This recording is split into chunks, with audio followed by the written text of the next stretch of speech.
kita dapat berkumpul dalam P2K2. Nah, pada saat ini kita akan membahas modul tentang kesejahteraan sosial. Nah, kita akan membahas sesi pelayanan bagi penyandang disabilitas berat.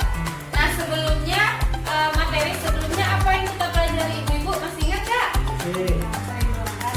Ya, benar sekali. Oke, terima kasih Bu. Jadi kita kemarin sudah mempelajari tentang pencegahan kekerasan terhadap anak dan bagaimana cara melindungi anak dari ancaman kekerasan. Oke, benar sekali. Nah, baik, sebelum kita mulai sesi ini, bagaimana kalau kita stretching dulu ya? Oke Bu, ya berdiri dulu ibu-ibu. Jadi ibu-ibu, siapa di sini yang mau memimpin stretching kita? Ayo Bu. Boleh Bu? Boleh, ayo silakan. Ya, biar saya ikut. Ya. Nah, sekarang kita coba tepuk pagi, tepuk siang, dan tepuk malam ya. Nah, Ya. ikuti saya dulu ya. Tepuk pagi, tepuk. Tepuk siang 2 kali. Tepuk malam setengah. Oke? Nanti lakukan sesuai dengan perintah yang saya lakukan, ya. Oke, kita tes dulu. Tepuk pagi, tepuk siang, tepuk malam. Oke, tepuk siang, tepuk pagi, tepuk siang, tepuk malam. Oke, bagus. Nah, Oke, ya baik. Silakan duduk. Terima kasih Bu Rise. Bagus sekali, kita akan kasih aplaus dulu. Ibu, ya boleh silakan duduk lagi ibu-ibu. Nah, di sini kita akan menjelaskan mengenai pelayanan bagi penyandang disabilitas. Nah, sebelumnya ada yang tahu disabilitas itu apa ibu-ibu? Orang berkebutuhan khusus. Ya, benar sekali. Orang yang mempunyai kebutuhan khusus. Baik, terima kasih Ibu. Nah, kita akan menjelaskan di sini apa itu penyandang disabilitas. Penyandang disabilitas adalah setiap orang yang mengalami keterbatasan, baik itu keterbatasan secara fisik, keterbatasan secara intelektual, mental, atau sensorik dalam jangka waktu yang lama, yang dalam berinteraksi dengan lingkungannya, dia mengalami hambatan atau kesusahan dan kesulitan untuk berpartisipasi penuh dan efektif dengan orang-orang lain di sekitarnya. Nah, kira-kira di sekitar ibu-ibu tinggal ada yang disabilitas tidak? ada. Contohnya Bu? Cacat kaki, Bu. Ya, cacat kaki, lumpuh itu merupakan salah satu contoh disabilitas. Nah, masih ingat nggak film yang kita tayangkan kemarin? Masih. Tentang apa Bu? Anak yang cacat kakinya, ya, Bu. Iya, ada tangan. Ya, betulnya kalau saya salah namanya. Jadi itu merupakan salah satu contoh disabilitas yang anak tidak mempunyai tangan, ya Bu. Jadi orang-orang yang disabilitas ini memiliki keistimewaan tersendiri. Jadi mereka mempunyai keahlian dan kemampuan tersendiri, orang-orang istimewa itu. Nah, jadi bagaimana nih perlakuan orang yang disabilitas di tempat tinggal kita? Biasanya, ayo, ada yang menerima, ada yang menerima, Ada yang kemudian membuli. ada yang membuli, ada yang mengucilkan, ya benar. Nah, jadi para disabilitas ini, ibu-ibu mempunyai hak mereka yang harus kita penuhi, dan mereka berhak untuk mendapatkannya. Nah, adapun hak disabilitas ini, mereka berhak untuk hidup. Mereka berhak untuk bebas dari cercaan, dari bulian tadi. Kemudian disabilitas ini mendapatkan perlindungan hukum. Kemudian disabilitas juga berhak untuk bersekolah, berhak untuk mendapatkan pekerjaan, berhak untuk beribadah, berolahraga. Nah, salah satu contoh di negara kita ini sekarang sudah ada kebebasan pemerintah memberikan fasilitas olahraga, misalnya ada perlombaan olahraga untuk orang-orang disabilitas, ya kan? Nah, jadi disabilitas ini pertama, coba dibaca Bu. Kelihatan nggak Bu? Dua. Saya bacakan ya. Yang pertama, disabilitas fisik. Nah, apa itu disabilitas fisik? Ada yang tahu? Ya. Ada kekurangan. Pada tubuhnya. Ya, benar sekali. Nah, disabilitas fisik ini mereka memiliki keterbatasan terhadap fisiknya. Misalnya ya seperti tadi, ya tidak punya tangan, tidak punya kaki, kemudian lumpuh, itu keterbatasan disabilitas fisik. Kalau kemudian disabilitas netra, apa itu Bu? Buta. Ya, benar. Disabilitas netra adalah mereka mempunyai keterbatasan pada penglihatan atau buta. Kemudian disabilitas mental, apa itu? Ada yang tahu? Down syndrome.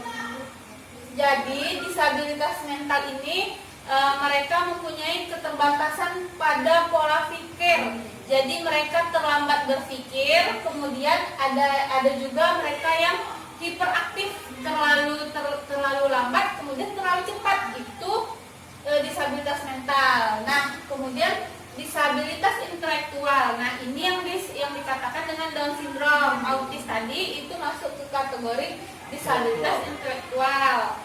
Kemudian yang terakhir disabilitas rungu dan bicara. Apa itu Bu? Bisu. Ya, benar. Bisu mempunyai keterbatasan pendengaran atau tuli dan juga berbicara atau bisu. Nah, di sini dijelaskan tentang penyandang disabilitas berat. Apa itu Bu? Kira-kira ada yang tahu nggak penyandang disabilitas berat? Yang lebih dari satu. Oke, yang lain? Dan tidak bisa bergerak. Iya, tidak bisa ngapa-ngapain benar Bu. Nah, jadi penyandang disabilitas ini adalah dia sudah tidak dapat direhabilitasi lagi, tidak bisa direhabilitasi, tidak bisa disembuhkan lagi, kemudian melakukan aktivitas fisiknya, kehidupan sehari-hari membutuhkan pertolongan orang lain. Itu disabilitas berat. Jadi mulai dia dari bangun tidur, kemudian mau tidur lagi, mau makan, mau minum, kemudian mau mandi dan bersih-bersih, itu membutuhkan pertolongan orang lain. Jadi dia hanya bisa berbaring di tempat tidur. Itu adalah disabilitas berat. Di sini dijelaskan tentang pelayanan terhadap penyandang disabilitas berat di keluarga. Nah, jadi apabila ada di dalam keluarga yang menderita disabilitas, kita harus memberikan pelayanan seperti sebelumnya, tidak boleh dikucilkan penjelasan sebelumnya. Nah, apa-apa aja nih pelayanannya? Nah, yang pertama memberikan makanan yang seperti apa Bu? Sehat dan bergizi. Kemudian memandikan dalam sehari 2 kali atau melatih membersihkan diri seperti sikat gigi. Kemudian mengganti pakaian sehari 2 kali, dan mengganti alas tidur, memberikan kasih sayang dan perhatian. Perlu nggak Bu? Perlu ya. Kemudian mengajak berbicara, mengajak mengobrol, sehingga disabilitas ini tidak merasa dikucilkan dan tidak merasa diabaikan di dalam rumah. Nah, untuk penyandang disabilitas yang memiliki keterbatasan penglihatan atau disabilitas netra, nah keluarga bisa menata peletakan perabotan di dalam rumah. Jadi kita kasih tahu nih, di sini loh kamar mandi, diajarkan dituntun. Di sini ada lemari, di sini ada kasur. Jadi apabila ada perpindahan perabotan seperti itu harus dikasih tahu kepada disabilitas tunanetra, sehingga mereka bisa berjalan atau melakukan aktivitas sendiri tanpa dituntun oleh orang lain. Nah, kemudian pelayanan disabilitas berat di masyarakat ini ada salah satunya yaitu untuk memudahkan penyandang disabilitas dalam pembuatan surat-surat administrasi, misalnya pembuatan KTP, pembuatan akte kelahiran, kemudian pembuatan BPJS kesehatan. Nah, kemudian memberikan informasi terkait dengan pembuatan administrasi itu. Kemudian memberikan kemudahan penyandang disabilitas berat untuk menggunakan sarana prasarana umum di masyarakat.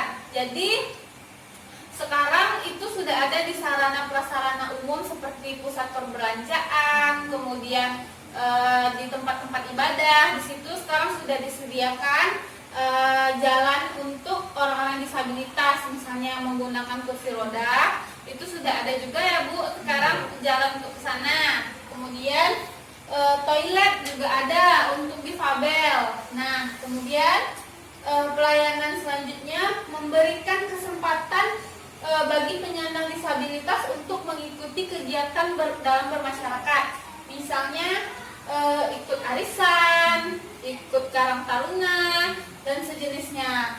Nah, kemudian memberikan informasi jika terdapat keluarga yang memerlukan informasi rujukan, misalnya di dinas sosial, lembaga masyarakat, atau pelayanan kesehatan lainnya seperti puskesmas. Oke, sampai di sini ada yang mau ditanyakan, Bu? Udah. Cukup ya? Oke, baik. Jadi Bu, kita di sini ada permainan, namanya permainannya hak kami. Jadi nanti saya ngasih pertanyaan sama ibu-ibu. Kalau misalnya pertanyaannya, kalau jawabannya itu salah, nanti gini ya Bu. Kalau jawaban dari pertanyaannya benar, nanti gini. Oke, sepakat? Oke.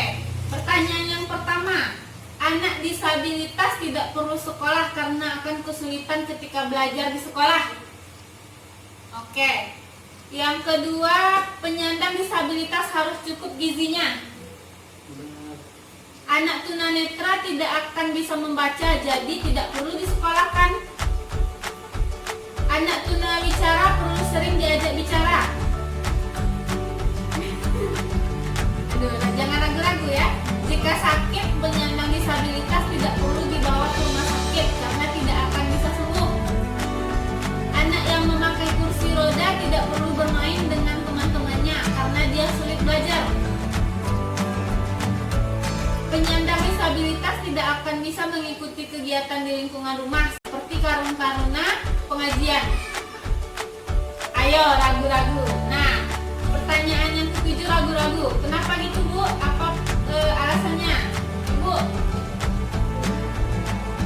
Kenapa? Boleh. Boleh ya? Boleh. Nah, jadi semua jawabannya benar. Oke, berarti ibu-ibu sudah paham tentang disabilitas, tentang hak-hak yang harus dipenuhi para disabilitas. Oke, baik, terima kasih. Demikian pertemuan kita hari ini mengenai modul tentang disabilitas. Jadi pesannya di sini adalah penyandang disabilitas juga warga negara yang